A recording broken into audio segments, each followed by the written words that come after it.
C'est pour optimiser l'espace budgétaire afin d'exécuter de manière transparente et efficace les dépenses publiques que le gouvernement a mis en place le PREM, plan de réforme de la gestion des finances publiques au Mali 2017-2021.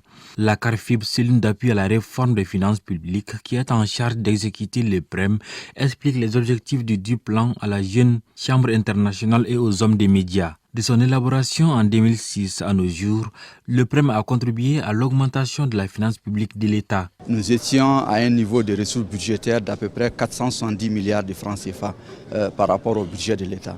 Aujourd'hui, nous sommes à un niveau de ressources budgétaires d'à peu près 1800 milliards.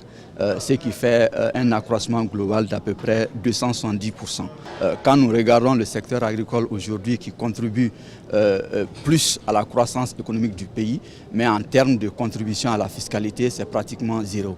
Donc l'idée, c'est de faire en sorte que ce secteur puisse être fiscalisé et pas l'agriculture de subsistance. Il s'agit bien de l'agriculture moderne. Cette première édition du débat public sur la réforme de la gestion des finances publiques devra permettre aux jeunes de mieux s'imprégner des réalités fiscales dans notre pays.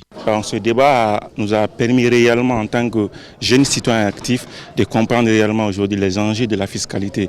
C'est dans ce cadre que Bamako Elite remercie la CARFIB pour la confiance portée et surtout de véhiculer après ce débat les messages réellement sur la fiscalité, sur les recettes. Je peux vous assurer que les structures de recettes continueront d'être au cœur des interventions du PREM au regard des obligations qui sont les leurs dans le financement des activités de relance économique et de l'atteinte du critère de convergence de l'UEMOA et de la CEDEAO relatif au taux de pression fiscale de 20% à l'horizon 2020.